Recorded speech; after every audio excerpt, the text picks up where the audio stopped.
Jurgen, in the past week at various points, it's looked like you could have brought in 3 different midfielders. So how does Endo compare to the other 2? First and foremost, I'm really happy that we finally can announce we have an agreement with the club and the player, which is really cool. I'm absolutely happy about having Wataru in now. I am from Germany. I watch a lot of Bundesliga. I know him since he is at Stuttgart. I liked him pretty much from the start. When he started playing there, the little problem with this, I think it's like if you want a little bit of late bloomer. And usually for us, for the way our owners see it, he was already too old when he joined Stuttgart. But I obviously have a different view on that, and how I said, always liked him. Yes, and the last week was obviously a tricky one, no doubt about that. But that's when you have a problem, you can stick to the problem or you find a solution. I'm more than happy to have the solution. And comparing footballing-wise, a similar profile, similar position, same position if you want, similar profile. A really good footballer. I think he's 5'10", but probably jumps to the ceiling. It's not too difficult, but jumps to the ceiling. That's good in the air. Really good. In general defensive challenges, he loves it. Tactically, really smart, closing down the right gaps and players. Good football on top of that. Big heart, desire. There's a really good package, to be honest. So I'm really happy to have him. Just on Caicedo and Lavia, though, what conversations did you have with them? Was it texts, phone calls, meetings? And is there a sense that you've been left with of feeling let down by them? There's actually nothing to say about. There's absolutely nothing to say about the transfers. The transfer business is like that.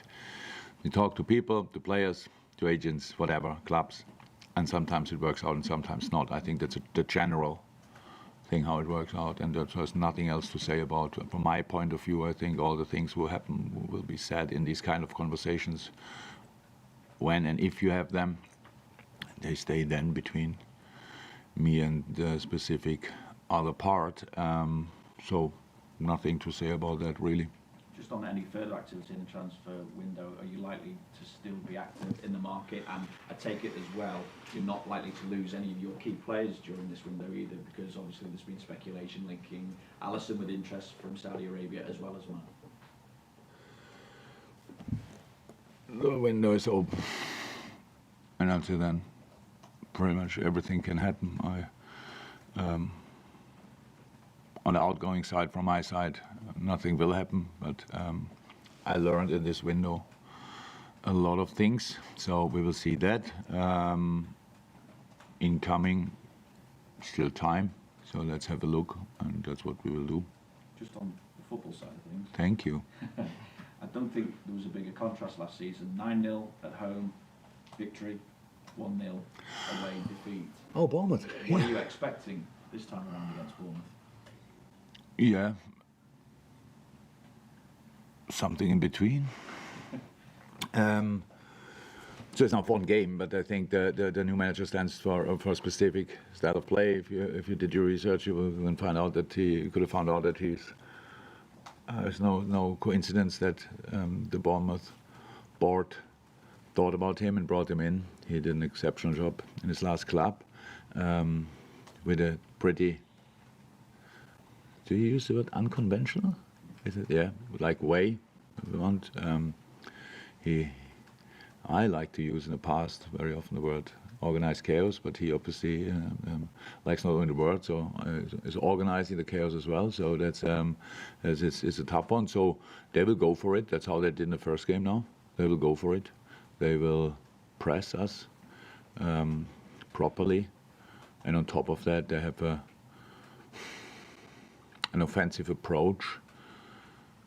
Yeah, if you let them play, they will play. If not, they have an idea how to get in behind the line. That's the idea they have. It's not the most complicated football idea, but it's a good one. And yeah, but it's the first home game. Maybe we should not forget that. Since a long time, to be honest, when you start a preseason, a lot of things you don't need immediately because you need the time to work on it. But the first home game is not one of them. It's really the one thing you cannot wait for, and that's exactly how it is. I missed Anfield, missed the atmosphere. As we know, there probably will ask about that as well. There are a few little problems, but there's still a wonderful stadium there, and all the rest will be sorted. And yeah, I'm pretty sure the people are excited as well and happy as well to see us again, and so let's use that as well. Yes, it's Premier League, and early in the season there are no favorites for nothing. It's just you have to be ready, you have to fight, you have to run, you have to play, you have to shoot, you have to tackle, all these kind of things, and that's what I want to see. Is Mo back to his usual smiley self this week after when he was substituted the other day? He didn't seem too happy about coming off against Chelsea. That's now a week ago, isn't it? So I would say he's back to he had a super training week. I think that's fair to say. Absolutely super training week, and I hope he can take that into the game. Besides that, nothing else to say. So I think this story was already directly after the game, and since then nothing else happened. You've been in the position yourself when you come into a brand new club and it's a new culture, and Iraola is having to do that this time around. How difficult is it to get a handle on a new team and a new culture and set your stall out to get the players doing exactly what you want to do? I have no idea, because I only can say how difficult it was for me, but that's nothing, that's me with my limits and all this kind of thing. So it took time for me, of course. I came in the middle of the season, which is completely different to coming in at the end of a season or for the start of a new season. That's different, obviously, and I don't expect any kind of necessary adjustments from between Bournemouth and the league or the manager and the league and stuff like this. They are now together for 5, 6, 7 weeks. I don't know exactly, and that's long enough, definitely long enough to get used to each other. And that's no advantage, no disadvantage. That's just a fact. Mike? Yeah, again, some good contributions last week from both of your debutants in midfield, Dominic Szoboszlai and Alexis McAllister. How do you think they, in particular, can benefit from your new signing, Endo, given he'll be able to play in a defensive role where Alexis had to fill in for the most part last week, and that is not his best position? It is in moments his best position. In moments, I mean, possession, that's it for sure, is cool for him. But let's go back to the start of your question, maybe. First and foremost, both help us a lot, and they did in that game. I think Dom was especially impressive physically, how his work rate until the last second was immense. To be honest, I didn't expect that. It's the first game of the season, you know, the players feel that much more. The most important session in the whole preseason so far was the game against Chelsea because of all the different things. And being there on that kind of intense level like he was until the last second is pretty special. And then you have on the other side of Maka with a really fine foot, finding small spaces, finding bigger spaces, being a real creator of whatever you want. That's really helpful, but with a really, really good defensive game as well. Our problems didn't come from the position of Maka or whatever, or that rather offensive-orientated players on the 6, so nothing to do with it. We didn't play enough football, that was our problem. We got into a rush after the equalizer, and they scored a second goal pretty quick after each other, so that you could realize that we were not settled enough in the way we want to play. I think that's not too surprising, because it's just after preseason you always have that problem a little bit, but then if the game goes perfectly well in the right direction, it's good for that game. It's not that good for the game after, because then you think you sorted already everything and you have these problems a little bit later. So what we lacked in that game was rhythm, especially in possession. We had 35% possession, which is an absolute joke. It should not happen. So there's no game I can imagine. It can happen against City on a special day, and if it's an idea to do it a little bit like that, to sit a bit deeper or whatever, it was not our idea for that game, but it happened just because we were with the ball too much in a rush. So, and in that game, the two did a really good job. That helped us. And now we have the problem. What we have in the moment a little bit is now, okay, Endo is now in, and he's allowed to train this afternoon. If he's allowed to participate in the game tomorrow, I don't know. We will see that. On top of that, Stefan Bajcetic really close, but not there yet. Obviously, we really count on him. Thiago Alcantara, same, slightly similar profile, obviously much more experience as well, is in, but not there yet. So we need just give to them time. We cannot rush that. That ball will look completely different after the international break, but until then we have super important games. So we have solutions for our situation, just not available in the moment, and that's why we need to sort it in a slightly different way. And this is always an opportunity. You can always play it like that. It's the way Chelsea, the perfect moment to do it. I'm not 100% sure, but anyway, it's a way you, in a lineup, in a setup, you can definitely play and win football games. And so, yes, everybody will benefit from a player whose first idea is to protect everything what we do offensively. He's involved in offensive stuff, but then has the heart, the desire, and enjoys that as well to clean up behind them. So, and of course that will be helpful, clear. Chelsea and Bournemouth, different teams, different personnel, but one area of concern, I think last week, and you will have looked at the game, it is in wide areas defensively. You came under a lot of pressure down Liverpool's left in the first half, down Liverpool's right in the second half. What can you do to kind of alleviate that difficulty? Keep the ball. It's the best way. Keep the ball is the best way. You always, with the quality in the Premier League,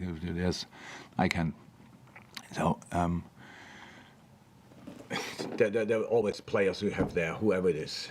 But as Chelsea, I'm not sure he would. This room together could now find out all the options they have with speed and technique on the wing, for example. So in a situation, it was the setup they found. Then a little bit later, they suffered with that a lot in the beginning. We could have scored a second goal. The high position of Chilwell, as an example, caused them real problems. Colby found a way into the game, found a way to control more a bit better. But it's always, it's like an up and down, and you use little weaknesses here and there. It's much too early to talk about a weakness on a wing or whatever. It's just there. You have to organize it in a specific way that the balls arrive there in a moment when you can, when you are prepared for it. And that is the case when you don't lose the ball in moments where nobody can react on it. Because that's a counter-attack then. In the moment you lose, to give the ball away in a certain position, 5-6 players involved, bam, you give it away. And that was the first two situations they had in the game, I think, were after these kind of moments. And it's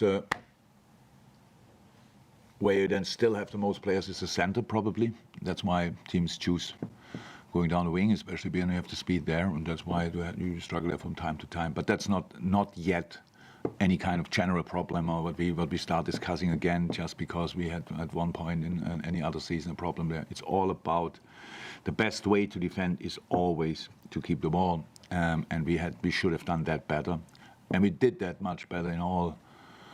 Worked a lot on it in our preseason games. That's really important. That is a challenge tomorrow as well, by the way, because they really press, they really go for it, and it's being there calm and doing the right things, the right stuff, knowing you can lose the ball here and there, and do it again.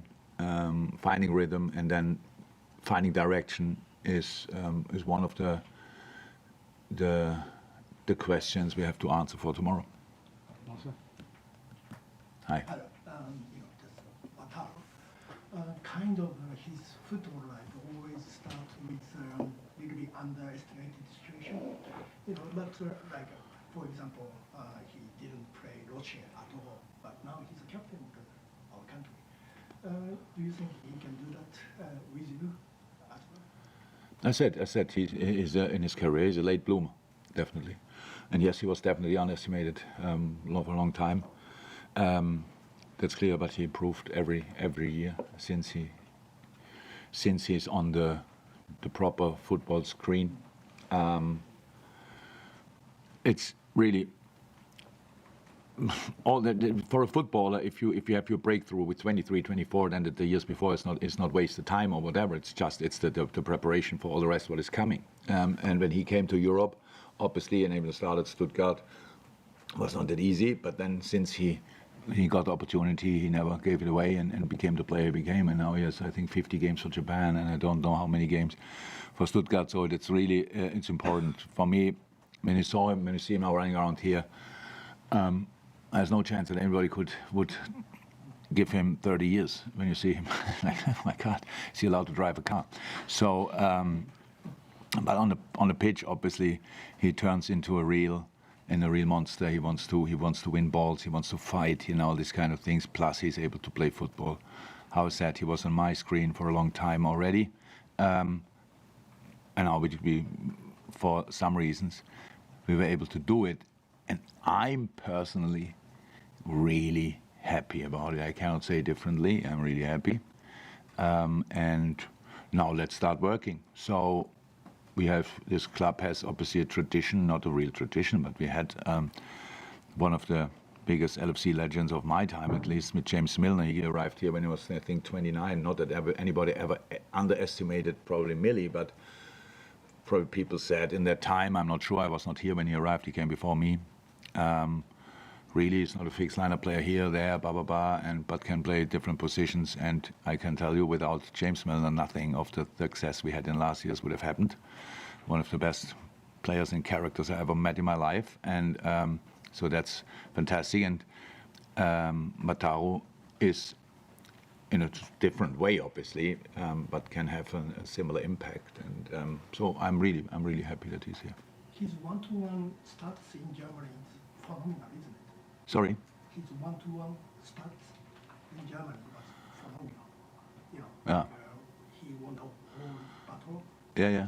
So how I said, you have to learn the game. Then wherever you start and whenever it clicks.